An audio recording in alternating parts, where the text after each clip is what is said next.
जो होश में जिएगा वो तंबाकू छू नहीं सकता, जो होश में जिएगा वो बीड़ी छू नहीं सकता, जो होश में जिएगा वो गाली सोच नहीं सकता, देना तो दूर की बात। जो होश में जिएगा वो किसी के साथ बुरा नहीं कर सकता। संत जन कहते हैं बुरा करने के लिए बेहोश होना जरूरी है।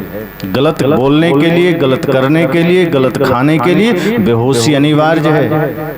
जैसे चोर रात के अंधेरे में निकलता है चोरी करने, ऐसे ही हमारे जीवन में जब भी कोई गलतियां होती है समझो वो अंधेरे का समय है, चाहे वो दिन का उजाला ही क्यों ना हो, लेकिन जब मन में अंधेरा हो तभी हम गलत करते हैं, तभी हम गलत सोचते हैं, गलत बोलते हैं, गलत करते हैं, गलत खाते हैं।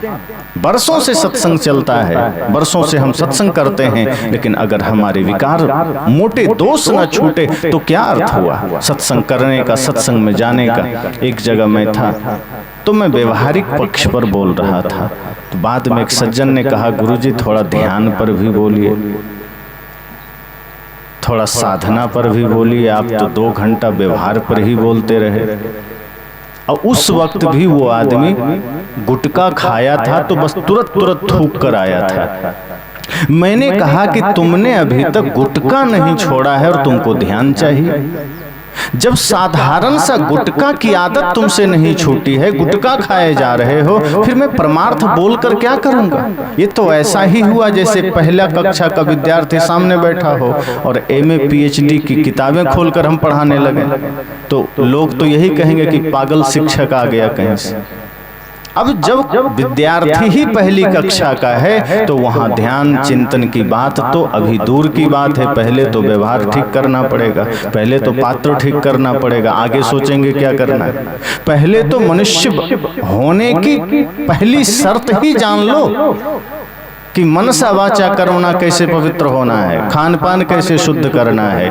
और ये पता हमें चलता है गुरु के संग से, संत के संग से, ये होश हमारा जगता है सत्संग से।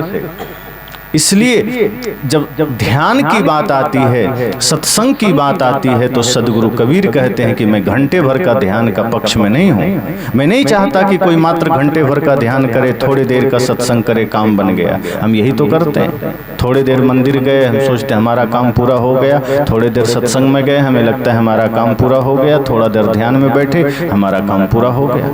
आज हम पूरा करने के चक्कर में। एक जगह एक आदमी कहा कि शाम का समय हो गया है, गुरुजी ने कहा है पूजा करना चाहिए, प्रार्थना करना चाहिए, संध्या वंदन करना चाहिए।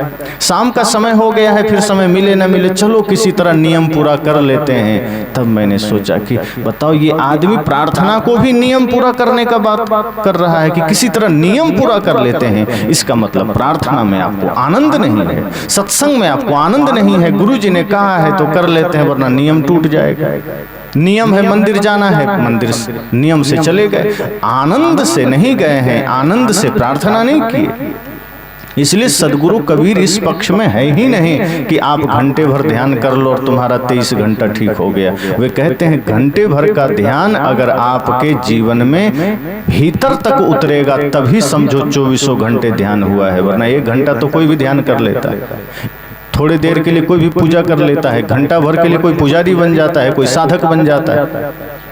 अनुकूलता में लोग साधक बन जाते हैं, अनुकूलता में कोई पुजारी बन गया, कोई भक्त बन गया।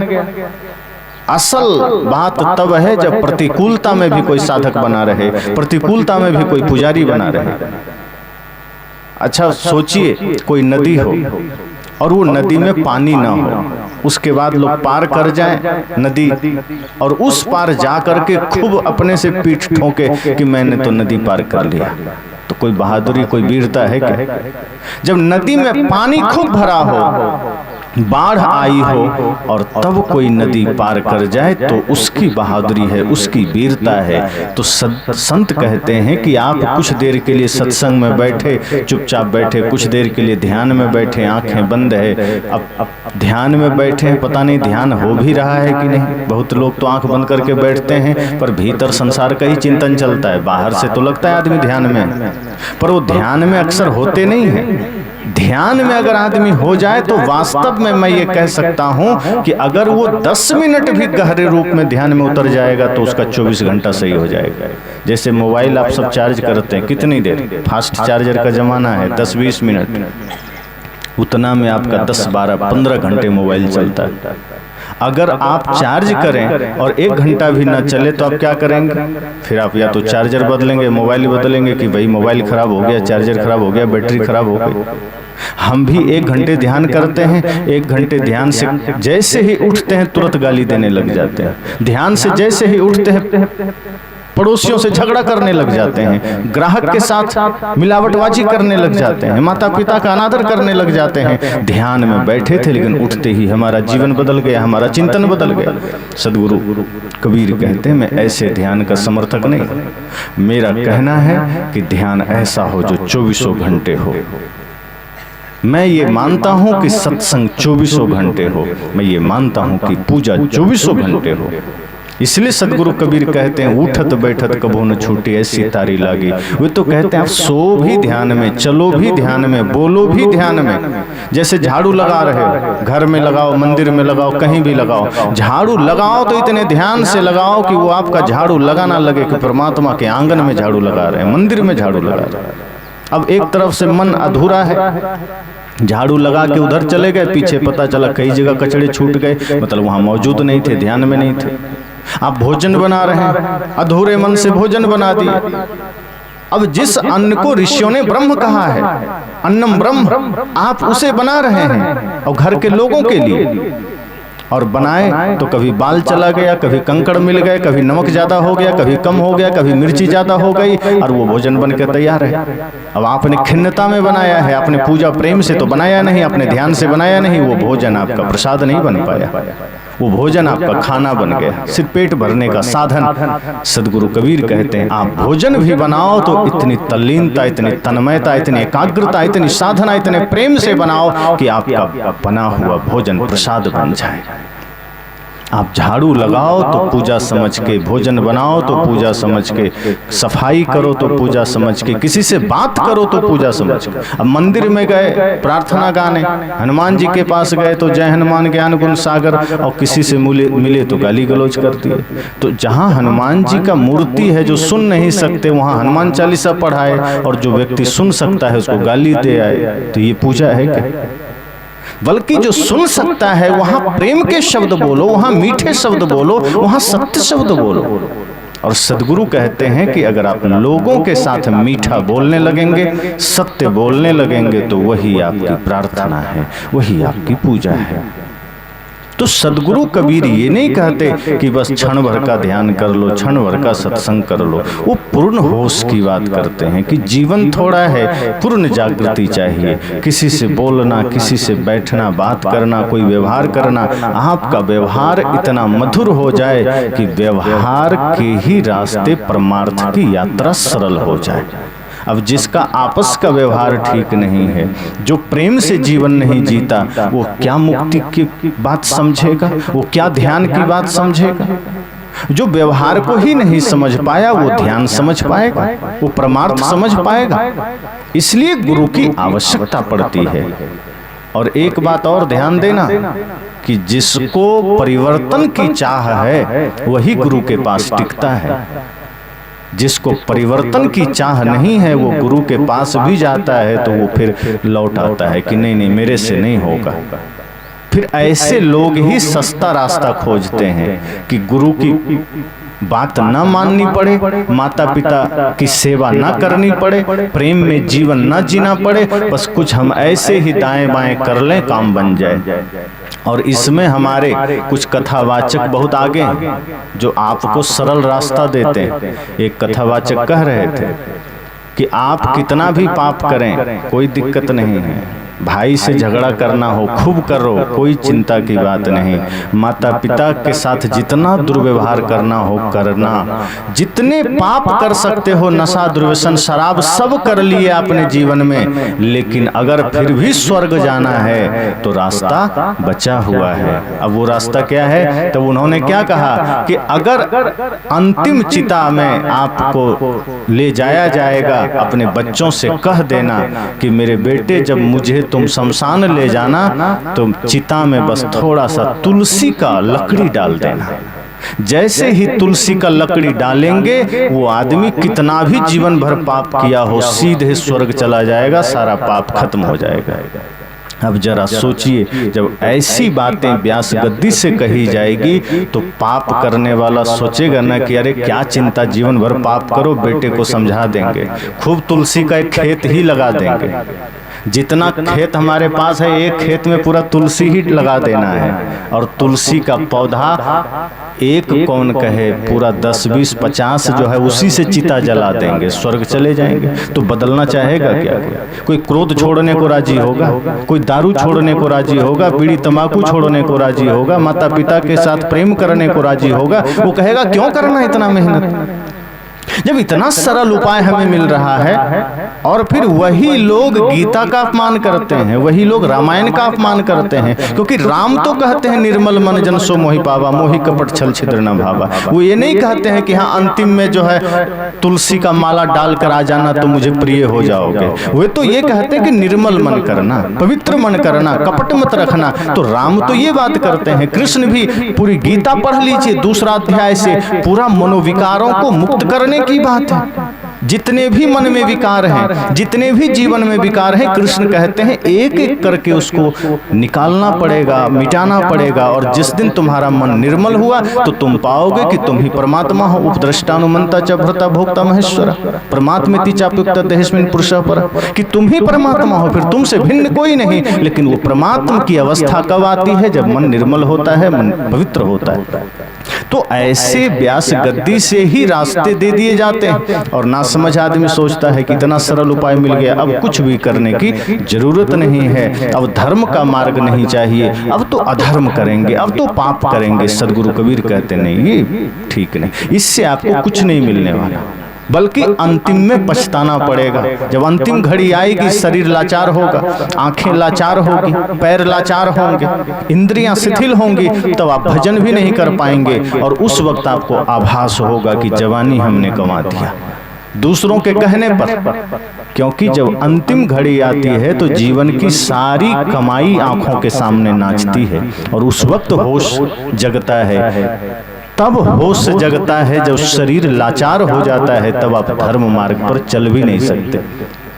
उस वक्त एहसास होता है कि पूरी जवानी, पूरा समय हमने गंवा दिया, कुछ किया नहीं, हम कुछ कर नहीं पाए। लेकिन उस वक्त इतनी लाचारी रहती है, इतना शरीर नाकाम हो जाता है कि हम कुछ कर नहीं पाते। सदगुरु कबीर कहते हैं, जिंदा रहते रहते, शरीर में बल रहते रहते जाग जाना, होश में आ जाना। और आपका होश में आना ही पूजा है, ध्यान है, सत्संग है। सत्संग और क्या है? मान लो यहाँ 4 घंटे बैठ के सुन लिए, अब यहाँ तो ठीक है, सत्संग सुन लिए, यहाँ प्रेम है, भक्ति है, श्रद्धा है। लेकिन यदि घर जाने के बाद, बाजार जाने के बाद, लोगों के बीच जाने के बाद आपके झगड़े नहीं मिटे, आपके मन के विकार नहीं मिटे, आपके जीवन में जितनी भी समस्याएं हैं वो बनी ही रही, पिता के साथ, सास बहू के बीच, भाई भाई के बीच, मित्र के बीच, तो सदगुरु कहते हैं ये 4 घंटा जो आपने यहाँ बिताए हैं वो व्यर्थ ही गया, फिजूल ही गया, वो किसी काम का नहीं हुआ। इसलिए होश जरूरी है, और होश इस सत्संग से मिलेगा। इसलिए सदगुरु कबीर कहते हैं कि गुरु के पास जाना, सच्चे गुरु के पास, सदगुरु के पास जाना। अगर आप गुरु के पास जाएंगे तभी आपको मार्ग मिलेगा, रास्ता मिलेगा। एक आदमी ने कहा कि कोई जरूरी है गुरु के पास जाना, हम अकेले नहीं चल सकते क्या? वो गया एक संत के पास, प्रश्न किया, कहा कि संत जी आप लोग खूब चिल्लाते हैं गुरु करो, गुरु करो, गुरु के पास जाओ, गुरु जरूरी है, तो क्या गुरु के बिना काम नहीं बन सकता? तो संत ने कहा तो मेरे पास क्यों आया, घर में ही रह लेता, वहीं सोच लेता। नहीं, आपसे ये पूछने आए हैं कि गुरु के बिना काम नहीं बन सकता क्या? संत ने कहा जब इतनी सी बात भी मुझसे पूछनी पड़ रही है तो सोचो कि भवसागर पार हो जाओगे। जब इतनी सी बात भी तुम्हें खुद पता नहीं है तो मुझसे पूछने आ गए कि गुरु के बिना काम नहीं हो सकता। जब यही तुम्हें पता नहीं है, जब ये भी तुम्हें जानना है किसी और से, तो संसार सागर पार कैसे करोगे अपने से? इसलिए गुरु चाहिए। तो मैंने कहा कि गुरु ऐसे हैं जो समझो कि गुरु धोबी सिस कापड़ा, साबुन सिरजनहार, सुरति शिला पर धोइए निकसे ज्योति अपार। गुरु कैसे हैं? धोबी की तरह। जैसे धोबी कपड़े धोते हैं, रगड़ रगड़ कर, पटक पटक करके, और आप कपड़े देकर निश्चिंत हो जाते हैं। जो दाग आपसे भी नहीं छूटेगा वो धोबी छुड़ा देता है। इसलिए जब कई बार अपने से कपड़े के दाग नहीं छूटते तो हम धोबी को दे आते हैं, और वो फिर पटक पटक कर हमारे कपड़े का दाग छुड़ा देता है, मैल छुड़ा देता है, साफ करके कपड़े हमें दे देता है। सदगुरु कबीर कहते हैं कि आप अपने को गुरु को दे देना, गुरु धोबी हैं, आप कपड़ा है। जो हमारे जीवन में विकार का दाग लगा है, क्रोध का दाग है, अहंकार का दाग है, छल का, ईर्ष्या का, कपट का, नफरत का, घृणा का दाग है, उसको गुरु के पास जाना, गुरु धो देंगे, छुड़ा देंगे। और जब गुरु को समर्पित कर दो तो प्रश्न मत करना कि चोट लग रही है, समर्पित हो जाना। जैसे आपके पैर, शरीर, हाथ, कहीं भी किसी भी अंग में कोई जख्म हो जाए, घाव हो जाए, फोड़ा हो जाए, तो आप डॉक्टर के पास जाते हैं, शरीर को समर्पित कर देते हैं कि लीजिए, अब आपको सौंप दिया। और डॉक्टर ऑपरेशन करने के लिए निकाले कैंची या जो भी औजार है वो निकाले, चाकू निकाले। अब आप देखें और डर के भाग जाएं कि नहीं ये तो फिर ठीक नहीं है, चाकू नहीं लगाना, कैंची मत लगाना, तो डॉक्टर ऑपरेशन कर पाएगा? डॉक्टर के हाथ में कैंची है, चाकू है, वो आपको मारने के लिए नहीं है। अगर वहां समर्पित हो गए तो जख्म, फोड़ा, फुंसी से आप मुक्त हो जाएंगे, दर्द से मुक्त हो जाएंगे, आपको स्वास्थ्य मिल जाएगा, आरोग्य मिल जाएगा। लेकिन घबरा गए तो फोड़ा बना रहेगा, वो जख्म बना रहेगा, और फिर अंदर अंदर वो इतना भयंकर हो जाएगा कि वही आपके लिए जानलेवा हो सकता है। सदगुरु कहते हैं कि गुरु के पास भी जब जाना तो ऐसे ही समर्पित हो जाना। गुरु अनुशासन के साथ आपके जीवन के एक एक दाग को मिटाएंगे, दूसरा नहीं मिटा पाएंगे। अगर गुरु जीवन में नहीं है तो आप चल ही नहीं सकते। भौतिक जीवन में भी आपको सामान्य चीजें जाननी हो तो मार्गदर्शक की आवश्यकता पड़ती है, गुरु की आवश्यकता पड़ती है। संसार से कैसे पार होना है, भव दुखों से कैसे छूटना है, बंधन से कैसे छूटना है, मुक्ति कैसे पानी है, इसके लिए तो गुरु की ही आवश्यकता है, बल्कि सदगुरु की आवश्यकता है। तो गुरु धोबी शिष्य कापड़ा, और अन्यत्र सदगुरु कबीर ने कहा है कि गुरु कुम्हार शिष्य कुंभ है। दोनों बात मिलाई। एक जगह सदगुरु कबीर कहते हैं कि गुरु धोबी हैं, शिष्य कपड़ा है, और एक जगह सदगुरु कबीर कहते हैं गुरु कुम्हार है, शिष्य घड़ा है। कैसे? जैसे मिट्टी जब कच्ची होती है और उसका घड़ा बन जाता है तो कभी टेढ़ा मेढ़ा रहता है बनने के समय, तो हल्का सा जब वो कड़ापन आ जाता है, मतलब पूरा नरम नहीं रहता, हल्का सा कड़क होता है, तब कुम्हार उसको ले करके अंदर हाथ दे के चोट कर करके उसको ठीक कर देता है। अब बाहर से कोई देखेगा तो लगेगा कि ये घड़ा बना करके इसको ठोंक काहे रहा है, लगता है तोड़ने का मन है। लेकिन सच तो यह है कि वो घड़े को तोड़ने नहीं जा रहा है, वो घड़े में जो कहीं भी टेढ़ापन है उसको ठीक करना चाहता है। इसी तरह से जो गुरु होते हैं वो ये परवाह नहीं करते कि शिष्य मेरे पास आया और मैं थोड़ा अनुशासन सिखाऊंगा तो भाग जाएगा। गुरु ये सोचते हैं कि अगर मेरे पास कोई शिष्य आया है तो अनुशासन, आत्मानुशासन और ज्ञान में इसको परिपूर्ण करना है, और उसके लिए जो जिज्ञासु शिष्य है, समर्पित शिष्य है, वो रुक जाता है, टिक जाता है। तो गुरु ऐसे हैं जो हमें बनाना चाहते हैं, हमारे जीवन को सुंदर बनाना चाहते हैं। गुरु ऐसा नहीं है कि हमें वो पोषित करेंगे कि तुम कैसा भी हो कोई बात नहीं, बस मुझे गुरु मान लो, तुम कुछ भी करो कोई हर्ज नहीं, तुम जैसे रहो। सच्चे गुरु आपके बुराई को निकालना चाहते हैं, आपको पवित्र करना चाहते हैं। इसलिए मैंने कहा कि जीवन में होश जरूरी है। बेहोशी ही सारी समस्याओं का जड़ है। और जब गुरु के निकट हम जाते हैं तो गुरु हमें होश सिखाते हैं, गुरु हमें जागृति सिखाते हैं, गुरु हमें यह कला सिखाते हैं कि दिन रात हम कैसे होश में रह सकें, कैसे जागा हुआ रह सकें, नींद में भी हम जागें और जागे में भी जागें। ये सबसे बड़ी बात है। आदमी कहता है दिन में तो मैं जागा हुआ हूँ, लेकिन दिन में जागा हुआ नहीं है। आदमी ज्यादा पाप जागे हुए में ही करता है। आंख खुली है लेकिन पाप तो हो रहे हैं। आंख खुली है और आप नशा कर रहे हैं, आंख खुली है आप गाली दे रहे हैं, आंख खुली है हिंसा कर रहे हैं, तो जागा हुआ है कि सोया हुआ?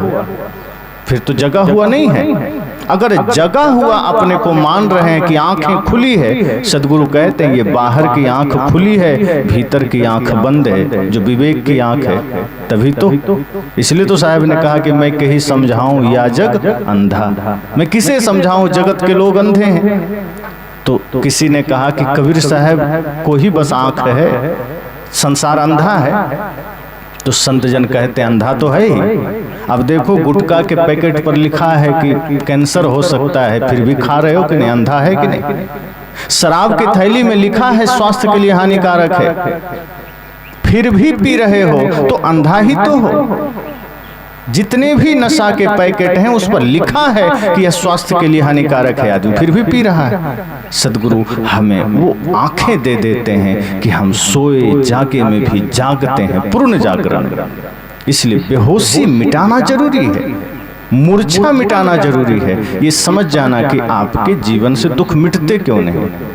ये संपूर्ण अध्यात्म किस लिए है, समझ जाओ। गुरु की आवश्यकता किस लिए, अध्यात्म की जरूरत क्यों है, ये इतने शास्त्र क्यों है, गीता, रामायण, वेद, उपनिषद, बीजक, धम्मपदम, किस लिए? ये सिर्फ और सिर्फ संपूर्ण मनुष्य जीवन के दुखों को मिटाने के लिए है। और सबसे बड़ी समस्या ये है कि दुख है और दुख का निवारण भी है। ऐसा नहीं कि निवारण नहीं है। अब जिन्हें पता नहीं है वो सोचते हैं कि दुख तो है लेकिन इसका निवारण क्या होगा, इसी में किसी तरह जीना है। लेकिन संपूर्ण अध्यात्म ही टिका इसी बात पर है कि दुख है और दुख को निवृत्ति कैसे किया जाए, दुख को मिटाया कैसे जाए, दुख को दूर कैसे किया जाए। इसी के लिए गुरु संत हैं, सत्संग है, ज्ञान है। जब हम अपने जीवन के दुखों से मिटने को, दुखों को मिटाने के लिए राजी होते हैं, दुखों को दूर करने को राजी होते हैं, तब हमें पता चलता है कि ये दुख कितना भयंकर था। और जब तक हमें पता ना हो तब तक हम दुख में जीते रहते हैं, उसे अपनी नियति मान करके। बहुत से लोग संसार में रहते हैं, घर परिवार, वो ये मान लेते हैं कि ये मेरी नियति है। बहुत से माताएं ऐसी होती है, घर में बहुत दुख पाती हैं, भयंकर, पुत्र से, पति से, सास ससुर से, पड़ोसी से, लेकिन वो ये मान लेती हैं कि ये मेरी नियति है। लेकिन संत कहते हैं किसी की कोई नियति नहीं है। आप चाहें तो इसी जन्म में, इसी समय में अपने दुखों को मिटा सकते हैं, दुखों से मुक्त हो सकते हैं। इस धरती पर मुक्ति सबको चाहिए और मुक्ति ही अंतिम लक्ष्य होना चाहिए। आप ये मत सोच लीजिए कि दुखों से ही जीना है, दुखों में ही जीना है। अब इसका कोई उपाय नहीं है। सदगुरु कहते हैं सत्संग उपाय है, अध्यात्म उपाय है। आप एक बार निकल के तो देखिए, गुरु के पास आकर तो देखिए। दुख मिटेगा, पीड़ाएं मिटेगी, लेकिन उसके लिए प्रयास करना पड़ेगा, उसके लिए चेष्टा करनी पड़ेगी। तो जीवन के सारे दुख मिट सकते हैं, बशर्ते जरूरी यह है कि हमारा कदम सही दिशा में उठना चाहिए, हमारी यात्रा सही दिशा में होनी चाहिए। जब दुख बढ़ जाता है, मैंने कल कहा था कि जब कभी ऐसा होता है कि दुख भयंकर हो जाता है तो आदमी सच्चे गुरु के पास नहीं जाता, फिर झाड़ फूक करने वाले के पास चला जाता है, ओझा सोखा के पास चला जाता है। जो व्यक्ति झाड़ फूक से आपको ठीक करना चाहता है, जंत्र मंत्र से कुछ ठीक करना चाहता है, ताबीज देकर ठीक करना चाहता है, फिर हम ऐसे सस्ते उपाय के लिए चले जाते हैं। सदगुरु कहते हैं ये सब बेहोशी में हो रहे हैं, ये सब मूर्छा में हो रहे हैं। इसलिए गुरु की शरण में आना आवश्यक है, तब हमें जीवन का बोध होता है। और एक बात और समझ लीजिए कि मुक्ति के लिए ऐसा नहीं है कि घर छोड़ना पड़ेगा। मुक्ति के लिए पहली शर्त है कि सिर्फ कामना छोड़नी है, मोह छोड़ना है, आसक्ति छोड़नी है, सारे विकारों को छोड़ना है। और आप जानते हैं कि जनक जी परिवार में रह करके, समाज में रह करके सत्य को पा लिए, मुक्ति को पा लिए, देह धर कर भी विदेह कहा गया। ये रास्ता है। एक व्यक्ति ने पूछा कि हम संसार में रहते हुए माया से मुक्त कैसे हो सकते हैं? संसार में रहते हुए हम क्रोध से मुक्त कैसे हो सकते हैं? क्रोध सबको आता है ना? छोटी छोटी बात में क्रोध आ जाता है, अहंकार भी आ जाता है। तो मूल ये दो विकार तो सबके जीवन में है, क्रोध और अहंकार। तो उसने पूछा कि क्रोध और अहंकार से हम मुक्त कैसे होंगे? एक संत से पूछा, तो संत ने कहा देखो अब मैं जो जवाब दूंगा वो तो शब्दों में होगा, रटा रटाया होगा। ऐसा करो तुम जनक के पास चले जाओ, राजा जनक तुम्हें बहुत बढ़िया सटीक उत्तर देंगे। अब मैं तो सन्यासी हूँ, मेरे पास वैसा कोई व्यवहार नहीं है, कोई प्रतिकूलता नहीं, मैं यहाँ चुपचाप अपनी कुटिया में तपस्यारत हूँ, तो मैं जो कहूँगा वो प्रैक्टिकल नहीं होगा। पर तुम जनक के पास चले जाओ, वो तुम्हें प्रैक्टिकल समझा देंगे। वो चला गया। जब दरबार में गया तो देखता है राजा जनक सिंहासन पर बैठे हैं और सामने नृत्य चल रहा है, दरबार लगा है, सब लोग झूम रहे हैं, नाच रहे हैं, बाजे गाजे बज रहे हैं। वो आदमी सोचता है मैं गलत जगह आ गया, लगता है महाराज जी संत जी ने गलत पते पर भेज दिया। कहा वो संत कितना एकांत जगह में बैठे थे, कितना शांत जगह में बैठे थे, और ये मुझे कहाँ भेज दिए? यहाँ तो नृत्य चल रहा है। ये मुझे क्रोध से मुक्ति का बात बताएंगे, यहाँ मुझे काम से मुक्ति का बात पता चलेगा। क्रोध से अहंकार से मुक्ति यहाँ तो नहीं चलेगा। वो सोचा कि लगता है गलत जगह आ गए। तभी जनक जी की नजर पड़ गई। उसने कहा आओ इधर, क्या बात है? कहा नहीं बस ऐसे ही आ गए थे। कहा नहीं कुछ तो बताओ। उसे लगा मैं गलत जगह आ गया, अब क्या बताना? जनक जी ने कहा फिर भी बताओ। उसने कहा कि एक संत है, उन्होंने कहा आपके पास आने के लिए मैं आ गया। कहा मामला क्या था? कहा मैंने उनसे पूछा था कि क्रोध से कैसे मुक्त रहें, संसार में रहते हुए, परिवार में रहते हुए अहंकार से कैसे मुक्त रहें, लोभ से कैसे मुक्त रहें, काम से कैसे मुक्त रहें, तो वो आपके पास भेज दिए। लेकिन यहाँ का मामला देख रहा हूँ, नज़ारा देख रहा हूँ तो कुछ और ही है। मुझे लगता है मैं गलत जगह आ गया। जनक ने कहा शाम हो गई है, रात होने को, कल चले जाना। क्या जल्दी? अब तुम आ ही गए हो तो रुक जाओ। कहा ठीक है कोई हर्ज नहीं, हम रुक जाएंगे। लेकिन एक शर्त है। जनक ने कहा कि रुक जाओ, लेकिन एक शर्त है। कहा क्या? कहा मेरे सबसे छोटे कमरे में तुम्हारा निवास रहेगा, वहां रहना पड़ेगा और रात में भागना नहीं। करिए काहे को लोग भागेंगे, छोटा कमरा हो बड़ा कमरा हो, रह लेंगे। कहा ठीक है चलो। सिपाही को समझा दिया और कमरे में भेज दिया। लेकिन जैसे ही कमरे में घुसा तो देखा इतना छोटा कमरा, काल कोठरी की भांति, कोई खिड़की नहीं। और जैसे ही वो घुसा तो बाहर से दरवाजा भी लगा दिया, ताले लगा दिए। अब वो अंदर गया। कहा चलो कोई बात नहीं, करवट भी बदल नहीं सकते, लेकिन कोई बात नहीं, सो जाते हैं, रात भर की बात है। वो जैसे ही सोया तो ऊपर देखता है कि 2 तलवारें लटक रही थी, एकदम भयंकर तलवारें, और वो भी कच्चे धागों में बंधी थी। बढ़िया मजबूत रस्सी में नहीं बंधी थी, कच्चे धागे। अगर थोड़ा सा भी छिपकली भी उस पर पूंछ मार दे तो टूट के गिर सकता था। और जब वो गिरता तो इतनी जगह नहीं थी कि वो बच सकता था। कमरा इतना छोटा था कि अगर तलवार गिरती तो सीधे उसके शरीर में, सीने पर गिरती। अब वो तो घबरा गया। अब उससे लगा कि ये राजा हमको मारना चाहता है, अब ये राजा हमको मार ही देगा, अब हम जिंदा नहीं बचेंगे, क्योंकि जिस कमरे में मैं घुस गया हूं यहां से तो मेरी आवाज भी बाहर नहीं जाएगी, इतना भयंकर काल कोठरी है। और वो लेट गया किसी तरह, और उसकी नजर कहां चली गई? तलवार पर। अब वो सोच रहा है कि मेरे और मृत्यु के बीच में सिर्फ छोटा सा धागा है, वो भी कच्चा धागा। कब वो धागा टूटे कि मेरी मृत्यु सामने खड़ी हो जाएगी। ऐसा ही चिंतन उसका पूरा चलता रहा, पूरी चेतना, पूरा ध्यान उस कच्चे धागे पर अटक गई, और उस कच्चे धागे के रूप में वो पूरा मृत्यु को देखने लगा। इस तरह से नींद तो आई ही नहीं, रात बीत गई, और सुबह जब होने को हुआ तो राजा और सैनिक आए, दरवाजा खोले, कहे निकलो बाहर। वो हड़बड़ा के तुरंत बाहर निकला। राजा जनक ने कहा कि बताओ कैसी नींद आई? करे नींद? कहाँ की नींद? कैसी नींद? और काहे को नींद? आपने ऐसे जगह निवास दे दिया जहां नींद तो छोड़ो, शांति भंग हो गई, मेरा तो कुछ भी ध्यान नहीं था। कहा कमरा कैसा लगा? कहा कौन सा कमरा? मेरा ध्यान कमरे पर था ही नहीं। कहा खिड़कियां तो नहीं थी, गर्मी तो नहीं लगी? कहा काहे को गर्मी? अरे मेरा तो पूरा ध्यान उस कच्चे धागे पर था, आपने जैसे जगह ऐसे जगह दे दिया कि अब मरे तो मरे, अब मृत्यु आई कि आई, कुछ भी दूसरा ख्याल नहीं था, कुछ भी दूसरा चिंतन नहीं था। कहा मुझ पर कभी क्रोध आया कि नहीं? कहा आपका भी ध्यान नहीं था, इतना समय ही नहीं था कि मैं क्रोध कर सकता था। कहा अहंकार जगा कि नहीं? कहा कुछ भी टाइम नहीं था, बस एक ही ख्याल था कि अब मरे तो मरे, क्योंकि कच्चे धागे में मेरी मौत अटकी थी, धागा टूटता कि मैं मर जाता। राजा ने कहा कुछ समझ में आया? कहा नहीं, हम तो आए, रात बेकार हो गई, आपने कुछ बताया नहीं। कहा अरे यही तो बताया। क्या?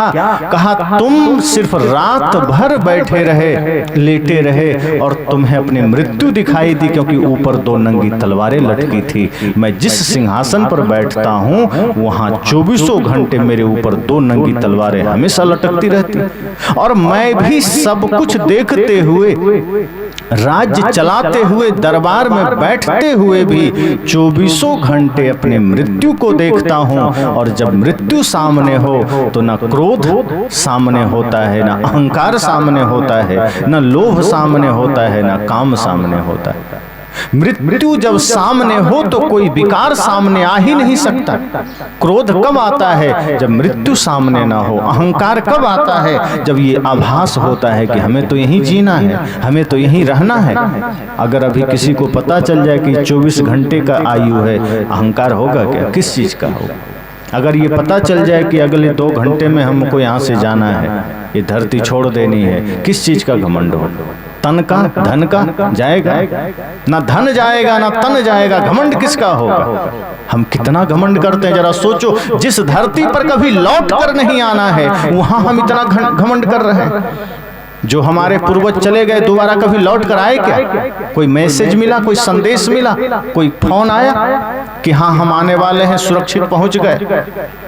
नहीं, जो यहाँ से चला गया दोबारा यहाँ कभी लौट के नहीं आता। हम चले जाएंगे, हम भी कभी लौट कर नहीं आएंगे। जिस घर को, जिस जमीन को, जिस पद को, जिस धन को आज हम अपने सीने से लगा कर बैठे हैं, एक दिन ऐसा होगा कि दोबारा कभी किसी काल में यहाँ हमारा आना नहीं होगा। ये शरीर हमारा कहाँ होगा?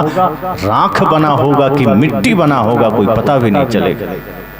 सदगुरु कहते हैं यही तो होश है। बेहोशी जैसे ही आती है, क्रोध अपना लगने लगता है, काम अपना लगने लगता है, संसार अपना लगने लगता है, और उसी बेहोशी में हम न जाने कितने पाप करते चले जाते हैं। इस थोड़े से जीवन में हम कितने सपने देख लेते हैं, कितने ख्वाब देख लेते हैं कि ये कर लूंगा। रावण ने भी ख्वाब देखा कि मैं स्वर्ग तक सीढ़ी बनाऊंगा।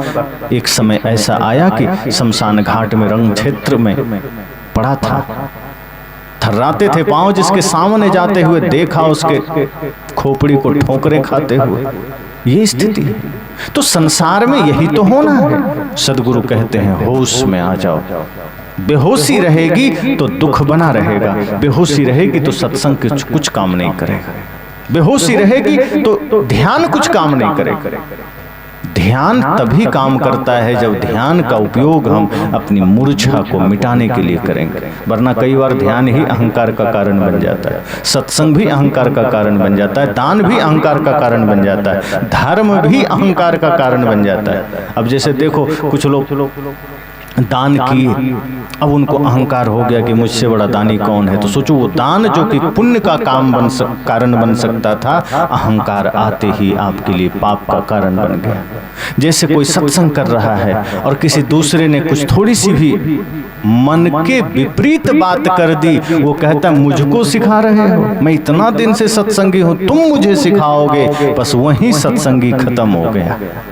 क्योंकि सत्संग का मतलब ही है पूर्ण विनम्रता, पूर्ण सरलता, कि अगर कोई मन के विपरीत भी बोल जाए तो हाथ जोड़कर झुक जाना कि नहीं आप ठीक कह रहे हैं, शायद हमें ही कुछ और जानने की जरूरत है, हमसे ही भूल हो गई। ध्यान अगर आप कर रहे हैं, ध्यान का मतलब है पूर्ण विनम्रता, पूर्ण सरलता, पूर्ण निश्चिंतता। लेकिन अगर ध्यान ही घमंड का कारण बन जाए, अहंकार का कारण बन जाए, तो समझना ध्यान हुआ ही नहीं। पूजा ही अगर विकार पैदा करने लग जाए, ध्यान ही अहंकार पैदा करने लग जाए, तो ध्यान कैसे हुआ? रक्षक बन बैठा है भक्षक, किसको व्यथा सुनाए। मान लो आप अपना खजाना किसी को रक्षा करने के लिए दिए और वही लूट के चला गया, ये तो वही हाल हुआ कि ध्यान किए, मन निर्मल होगा, मन शांत होगा, और ध्यान से ही अहंकार जग गया, ध्यान से ही विकार जग गया। ध्यान ही आपके जीवन में सारे दोषों को जागृत कर दिया। सदगुरु कहते हैं होश पूर्ण ध्यान है।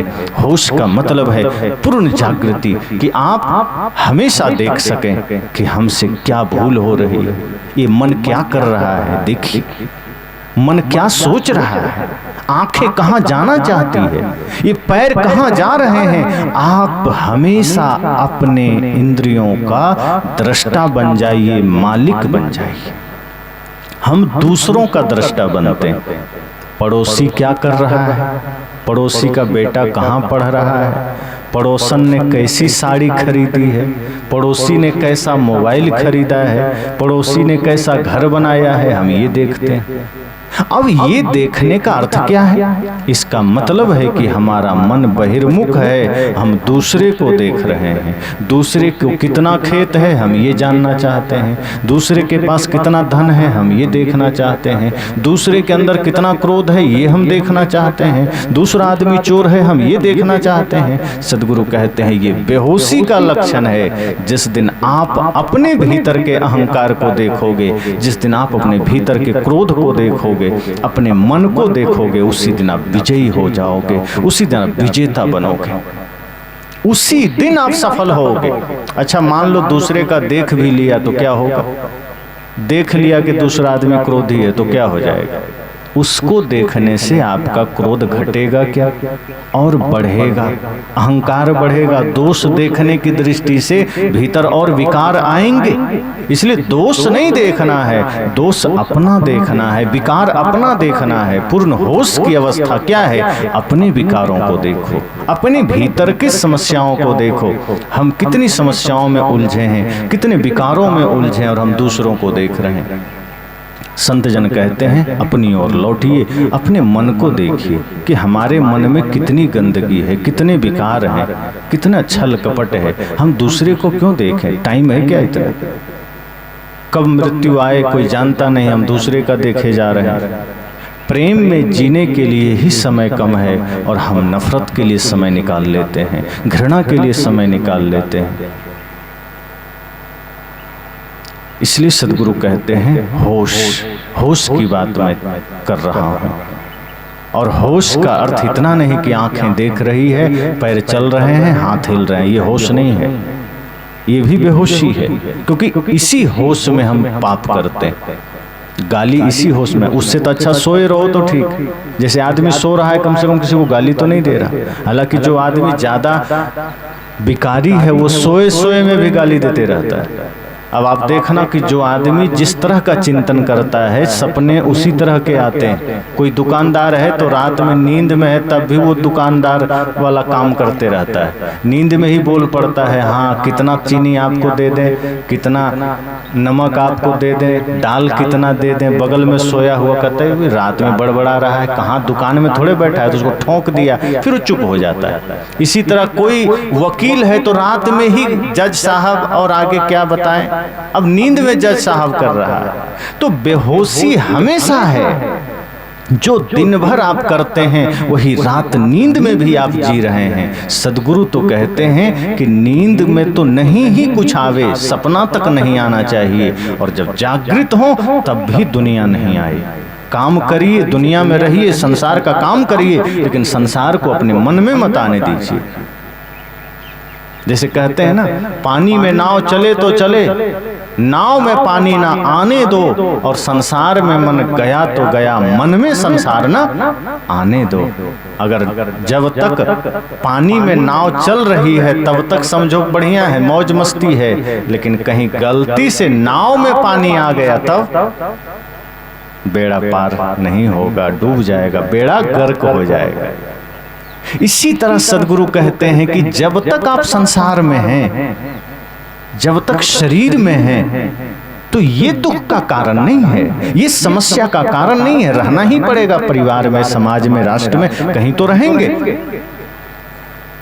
तो संसार से व्यवहार करना पड़े कोई बात नहीं, खेती करो, किसानी करो, दुकान चलाओ, दफ्तर में जाओ, ठेकेदारी करो, कुछ भी करो, कोई हर्ज नहीं। सदगुरु कहते हैं मन में संसार ना आने दो।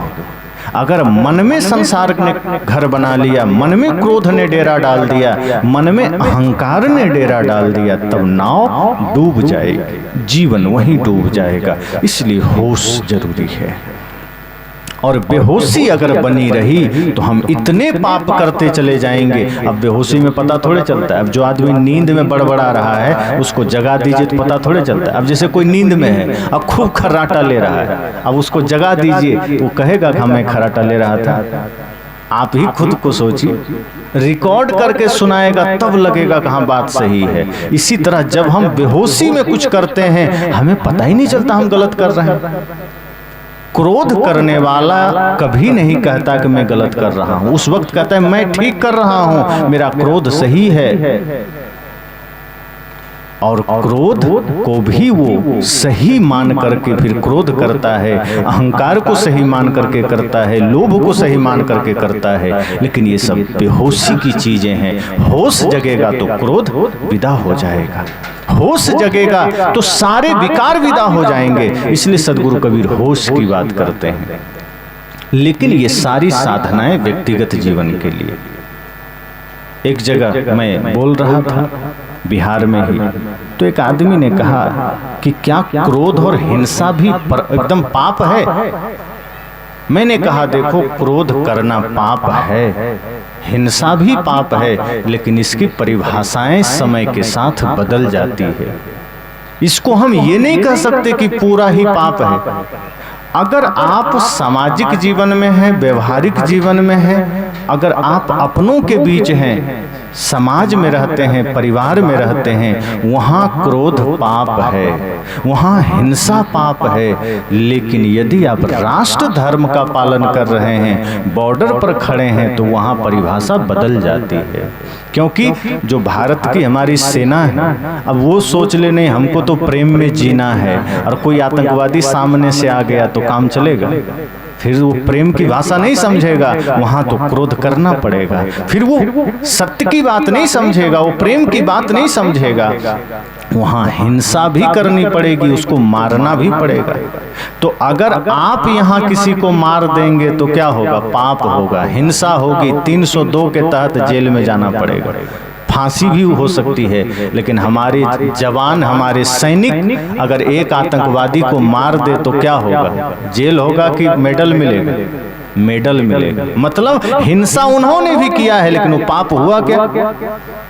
हिंसा वहां भी हुई है, लेकिन वो हिंसा अहिंसा बन गई। क्यों? क्योंकि वहां व्यक्तिगत स्वार्थ नहीं था, अपने लिए नहीं मारा, राष्ट्र के लिए अधर्मियों को दंड दिया है, राष्ट्र की सुरक्षा के लिए उसने हिंसा की है। और राष्ट्र की सुरक्षा के लिए अगर हिंसा की जाए, क्रोध किया जाए, तो वो भी धर्म बन जाता है, वो भी श्रेष्ठ बन जाता है। तो ऐसे जगह में अलग बात है, लेकिन ये नहीं है कि प्रयोग हमें कहां करना है। अब क्रोध का प्रयोग कहां करना है, हिंसा का प्रयोग कहां करना है। अब बॉर्डर पर करना है हिंसा का प्रयोग, घर में करना है प्रेम का प्रयोग।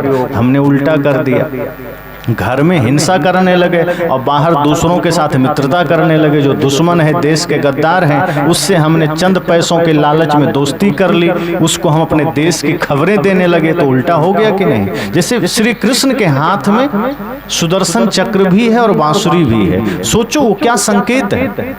संकेत यही है कि जब अपनों के बीच रहो तो प्रेम की बंसी बजाना, लेकिन जब कोई राष्ट्र का दुश्मन हो, मानवता का दुश्मन हो, तो क्रोध का सुदर्शन चक्र भी उठा लो तो पाप नहीं है। यही हम सबको करना है। अगर हम अपनों के बीच हैं, समाज में हैं, देश के भीतर हैं, तो हमें प्रेम से जीना है, हमें विनम्रता से जीना है, सरलता से जीना है, होश में जीना है। लेकिन अगर बात राष्ट्र की आ जाए, मानवता की आ जाए, और वहां अगर कभी हथियार भी उठाना पड़े तो पाप नहीं है। ये बात सदगुरु श्री अभिलाष साहब जी ने भी कही थी।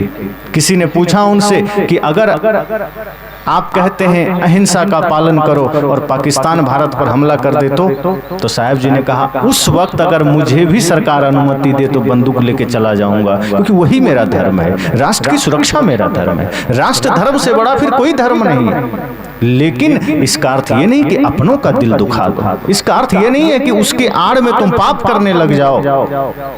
वहां भी अहिंसा ही है, क्योंकि आप करोड़ों लोगों की रक्षा के लिए एक को दंड देने जा रहे हैं। अरबों लोगों की जान बचाने के लिए आप एक को दंड दे रहे हैं। इसका मतलब है तो मूल में अहिंसा ही है, तो मूल में प्रेम ही है, तो मूल में धर्म ही। इसलिए धर्म की परिभाषा भी समय समय के साथ बदलती है, लेकिन व्यक्तिगत जीवन में सदगुरु कबीर कहते हैं होश, होश की बात करते हैं।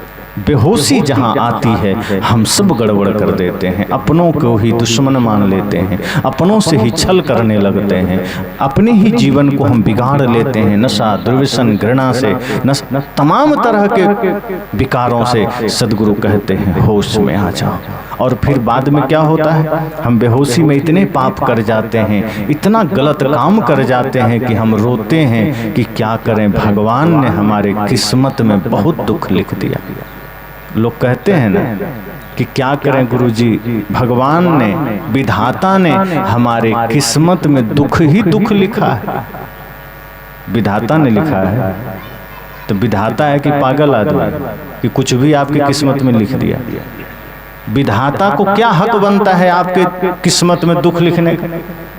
तो विधाता तो नहीं हुआ ना, फिर वो भगवान तो नहीं हुआ। जो आपके किस्मत में दुख लिख दे वो आपका, आपके नजर में भगवान कैसे होगा? और फिर वो लिखेगा ही क्यों? और अगर उसको लिखना ही आता है तो सबकी किस्मत में सुख लिखेगा ना। आपको मौका मिल जाए राजस्थान का मुख्यमंत्री होने का तो आप क्या करेंगे? और सारा पावर आपके हाथ में दे दिया जाए तो आप पहली, और अगर कुछ दिव्य शक्तियां भी आपको दे दी जाए कि आपके पास दिव्य शक्तियां दी जाती है, आप क्या करेंगे? राजस्थान के लोगों के भाग्य में दुख लिखेंगे कि सुख लिखेंगे? आप सोचेंगे कि कैसा भी कोई हो, मुझे राजस्थान के लोगों के भाग्य में सुख लिख देना है, लोगों के जीवन में समृद्धि ला देना है। और अगर मन गंदा होगा तब भले कुछ करेंगे, लेकिन मन निर्मल है, मन पवित्र है, तो आप क्या करेंगे? सबके सुख की कामना करेंगे। तो भगवान का मन गंदा है जो सबके जीवन में दुख लिख दिया। तब लोगों ने कहा तो फिर कौन लिखा? तो वह भी जो मैंने कहा, बेहोशी। हमने ही लिखा है, किसी दूसरे ने नहीं लिखा। आप अपने अपने भाग्य के निर्माता हैं, अपने अपने भाग्य को खुद लिखते हैं।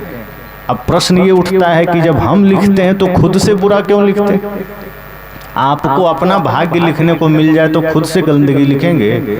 सदगुरु कहते हैं बेहोशी में लिखते हैं, लिखते ही इतने नींद में है कि हम खुद से उल्टा पुल्टा लिख लेते हैं। अब नींद में क्या लिख रहे हैं, बेहोशी में क्या लिख रहे हैं पता चलेगा। तो बेहोशी में हमने गंदगी ही लिख ली है, बुराई ही लिख ली है। इसलिए सदगुरु कहते हैं होश में जीना, बेहोशी में जियोगे तो जीवन गड़बड़ हो जाएगा, नरक बन जाएगा। इसलिए होश जरूरी है, और वही होश लाने के लिए गुरु की संगत जरूरी है, गुरु का आश्रय जरूरी है। इसलिए साहब ने कहा गुरु धोबी सिसका पड़ा, साबुन सिरजनहार। कि सदगुरु धोबी हैं, आप अपने जीवन को, मन को गुरु को समर्पित कर देना। और जब गुरु धीरे धीरे मन के मैल को धोएंगे, मन के विकार को धोएंगे, तब जीवन निर्मल होगा। क्योंकि गुरु जो अपने ज्ञान से, अपने विचार से, जैसे साबुन से आप धोते हैं तो दाग मिटते हैं, सदगुरु अपने ज्ञान रूपी साबुन से हमारे मन को धोते हैं, जीवन को धोते हैं, तो जीवन निर्मल बनता है। इसलिए तो साहब कहते हैं कि कभी कोई दाग लग जाए वो चिंता की बात नहीं है। मान लो किसी कुसंग के कारण जीवन में दाग लग गया, वो चिंता नहीं है। चिंता की बात तब है जब जीवन में दाग लगा है और हम मिटाने को राजी नहीं। अगर हमारे जीवन में कोई कुसंगवश कोई दोष आ गया, नशा हमने सीख ली है, बीड़ी तंबाकू का लत हमें लग गया है, गुटखा का लत लग गया है, सदगुरु कहते हैं कुसंगवश हो सकता है, हो गया हो, चिंता की बात नहीं। लेकिन जब जागो उसको छोड़ दो, उस बुराई से अपने आप को अलग कर लो, तब आपकी विजय है। दाग लग जाना कोई बड़ी बात नहीं है, लग जाएगा। मनुष्य गलती का पुतला है, अक्सर हो ही जाती है। जो कर ले ठीक गलती को उसे इंसान कहते हैं। ये धरती पर ये संभव है कि हम कुसंग में पड़ेंगे तो कुछ गलतियां आ जाएगी, कुछ दोष आ जाएंगे, हो सकता है हमारे जीवन में कोई बुराई आ जाएगी। लेकिन इसका मतलब ही नहीं कि बुराई के साथ जीना है, जीवन भर बुराई में रहना है, उसको ठीक करना है। और जो ठीक कर ले वही इंसान है। और पराया दर्द को जो अपनाए उसे भगवान कहते हैं। जो दूसरे के भी कष्ट को हर ले वही भगवान हो जाता है। इसलिए सदगुरु कबीर कहते हैं कि हमारे जीवन में भी ये अवसर मिला है कि हम अपने अपने दोषों को धो सकें, अपने अपने मन के मैल को धो सकें, और उसके लिए गुरु की आवश्यकता है। और सबने किया है। सदगुरु कबीर के भजन की पंक्तियां याद है ना? ध्रुव प्रहलाद सुदामा ने ओढ़ी, शुकदेव ने निर्मल कीनी चदरिया, शुकदेव ने निर्मल कीनी, दास कबीर ने ऐसी ओढ़ी, दास कबीर ने ऐसी ओढ़ी, ज्यों की त्यों धर दीनी चदरिया, झीनी रे झीनी के राम नाम रस भीनी चदरिया, झीनी रे झीनी। सदगुरु कबीर कहते हैं कि ये शरीर रूपी चादर ध्रुव ने भी ओढ़ी, प्रहलाद ने भी ओढ़ी, सुदामा ने भी ओढ़ी। जितने भी नाम गिन लो, जीवन में कोई दोष आया, कोई दाग आया, उन्होंने ओढ़ा, गुरु की शरण में जाकर उसे निर्मल किया, पवित्र किया। हम सबको भी जीवन में मौका मिला है, संतों का संग मिला है, सदगुरु का संग मिला है। अगर कोई दोष आ भी गया है, कोई बुराई जीवन में आ भी गई है जिसके वजह से जीवन नरक बना है, जिसके वजह से जीवन पूरा समझो कि तहस नहस हो गया, चौपट हो गया, उसके लिए जरूरी यह है कि अब गुरु की शरण में आइए, गुरु के संग में जाइए और धीरे धीरे अपने दोषों को देखिए, उसको मिटाइए। और सदगुरु कबीर ने कहा कि मैंने तो जैसा ओढ़ा वैसा ही धर दिया, मैंने जैसा शरीर लिया प्रकृति को वैसा ही लौटा दिया। प्रकृति ने हम सबको शरीर दिया, कैसा निर्मल दिया था ना। देखो बच्चों को कैसा है कोई दाग? बच्चों के जीवन में कोई दोष है? नशा, दुर्व्यसन, जातिवाद, क्षेत्रवाद, शराब, झूठ, छल, कपट, जातिवाद कुछ नहीं है, वो निर्मल है। प्रकृति ने जैसा दिया है वैसा पवित्र बच्चों का जीवन है। और इसकी परख उसके आंखों को देखो, परख करनी है। उसकी आंखों में सौम्यता है, निर्मलता है, पवित्रता है। लेकिन जैसे जैसे समाज की संगत में हम पढ़ते जाते हैं, समाज का रंग हम पर चढ़ते जाता है और जीवन में छल, क्रोध, ईर्ष्या, द्वेष, जातिवाद की दाग लगते चली जाती है। धीरे धीरे धीरे धीरे पूरा जीवन जो प्रकृति ने दिया था सुंदर, मुख में दांत कैसा दिया था, एकदम मोती के समान चमकने वाला। जब दांत आता है पहली बार तो कितना चमकता है, लेकिन आदमी बीड़ी पी करके, गुटखा खा करके, तंबाकू खा करके दांत को कैसा बना लिया, जैसे सारा कूड़ादान मुंह ही बन गया, कुछ भी डाले जा रहा है, पूरा एकदम दांत ऐसा लगता है दांत है ही नहीं। मुख आदमी खोलता है तो पता ही नहीं चलता दांत है भी कि नहीं, ऐसा बदरंग हो गया मुंह। अरे मुंह है, कूड़ादान थोड़े कुछ भी डाले जा रहे। ये परमात्मा का मंदिर है शरीर और मुख उसका दरवाजा है, इसमें कुछ भी डाले जा रहे हैं। सदगुरु कहते हैं होश आवश्यक है। ये शरीर मंदिर है, इसमें गंदगी नहीं डालना, इसमें कचरा नहीं डालना। इसलिए बच्चों से सीखिए कि प्रकृति ने जैसा उसको जीवन दिया है, कितनी निर्मलता है, कितनी सौम्यता है, तभी तो बच्चे को भगवान का रूप कहते हैं, क्योंकि झूठ नहीं है उसमें, कोई छल नहीं है, कोई कपट नहीं है। लेकिन धीरे धीरे हमने गंदगी धारण किया, दाग लगाए, तो कहीं अपनों से ही बैर साध लिया, कहीं शराब के दुकान में बैठने लग गए, कहीं गांजा पीने लग गए, कहीं छल करने लग गए, कहीं दूध में पानी मिलाने लग गए, कहीं चावल में कंकड़ मिलाने लग गए, हल्दी में मिलावटबाजी, घी में मिलावटबाजी, तेल में मिलावटबाजी, और इंसानों के साथ तो करते ही थे। अब तिरुपति बालाजी में भगवान के प्रसाद में भी चर्बी मिला दी गई। देते हैं भगवान को धोखा, इंसान को क्या छोड़ेंगे।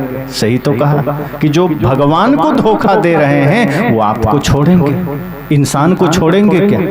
इतनी स्थिति खराब हो गई इंसानियत की। सदगुरु कहते हैं जाग जाइए, ये संसार कचड़ा बन गया, लेकिन इस कचड़े में से भी आप हीरा बन सकते हैं, क्योंकि ये जीवन हीरा है, ये कीमती है, ये महत्वपूर्ण है। इसलिए होश जरूरी है। किसी भी समय अगर एक भी विकार जीवन में दिखे तो समझ जाना कि ये बेहोशी का लक्षण है और मुझे बेहोश नहीं रहना है। अगर कभी क्रोध आए, अपने को जागृत कर लेना, होश में आ जाना। कभी किसी के लिए निंदा का भाव आए, आलोचना का भाव जगे, किसी में दोष देखने का भाव जगे, कभी किसी की बुराई करने का मन कर जाए, तुरंत अपने भीतर झांकना, आंखें बंद करना, अपना अवलोकन करना कि ये पाप मैं क्यों कर रहा हूँ, मुझे नहीं करना। सब में परमात्मा बैठा है, मैं सब में अच्छा देखूंगा। मुझे मक्खी नहीं बनना है, गंदगी पर नहीं बैठना, मुझे मधुमक्खी बनना है, शहद इकट्ठा करना है, मुझे गंदगी इकट्ठा नहीं करना। मक्खी और मधुमक्खी में यही तो फर्क है। मक्खियों को देखो जहां तहां गंदगी देख के बैठ जाती, लेकिन मधुमक्खी गंदगी में नहीं बैठती, वो शहद के लिए फूलों पर बैठती है। आप भी संकल्प लेना कि मुझे मक्खी नहीं बनना, मुझे दूसरे का दोष नहीं देखना है और जीवन में दोष रहने नहीं देना है। अगर कोई दोष है उसे मिटा देना है और दूसरे के भीतर से कुछ अच्छाई लेकर आ जाना है। सार सार को गही रहे, देई असार बहाए। तो सदगुरु कबीर एक होश की बात करते हैं, ध्यान की बात करते हैं कि जो 24 घंटे होश में जीता है, समझना वही ध्यान करता है, वही पूजा करता है, वही सुमिरन करता है। और जो व्यक्ति एक भी मिनट के लिए मूर्छा में गया, वही पाप कर सकता है, वही छल कर सकता है, वही कोई भी जीवन में बुरा कृत्य कर सकता है। तो बहुत होश में जीने की बात हम सबको ध्यान रखनी है। परम होश, परम जागरण की अवस्था, परम ध्यान की अवस्था, ये साधारण नहीं है। इसके लिए निरंतर आत्मचिंतन चाहिए। सुबह सो के उठिए तो आत्मचिंतन करिए। सुबह जब सो के उठिए तो मत सोचिए कि हमें धन कैसे कमाना है, खेत में कैसे जाना है। 10 मिनट आधे घंटे अपने बारे में आत्मचिंतन करिए, अपने को देखिए, स्वयं को निहारिए, योग में जीवन को लगाइए, ध्यान में जीवन को लगाइए। वही आपको आगे ऊर्जा देते रहेगा, वही आपको मजबूत रखेगा। और रात में सोने से पहले मोबाइल चला के मत सोइए। आजकल लोग सोते सोते मोबाइल देखते रहते हैं, मोबाइल में कुछ गाने सुन रहे हैं, रील्स देख रहे हैं, कुछ से कुछ, और वही देखते सुनते सो गए तो मन में वही विकार चलते रहते हैं। सदगुरु संत कहते हैं कि रात में बिस्तर में जाइए तो अगर मोबाइल चलाने का मन भी करे तो किसी संत गुरुजन का कुछ विचार सुन लेना, बंद करके फिर उसी विचार का मंथन करते हुए, आत्मचिंतन करते हुए, आत्मनिरीक्षण करते हुए सो जाना। और जब आत्मचिंतन करके आप सोएंगे तो नींद आएगी लेकिन सपना नहीं आएगा, पूरी गहरी नींद होगी। इस तरह से धीरे धीरे जब आप जीवन में होश लाने की चेष्टा करेंगे, पूर्ण जागरण लाने की चेष्टा करेंगे, तो ही एक एक करके विकार मिटेंगे, वरना विकारों से भरा जीवन है। अगर नहीं मिटाए तो लाखों करोड़ों अरबों लोग इसी पाप के साथ धरती में समा गए, हम सब भी समा जाएंगे, कौन क्या करेगा। सदगुरु तो कहते हैं कि मैं आवाज लगा रहा हूँ, जागना है तो जाग जाओ, वरना हम तो आवाज लगाते निकल जाएंगे। अगर आप नहीं जागे तो पुनः 84 के चक्कर में पड़ जाएंगे, न जाने फिर कब मनुष्य जीवन मिले, कोई नहीं जानता। तो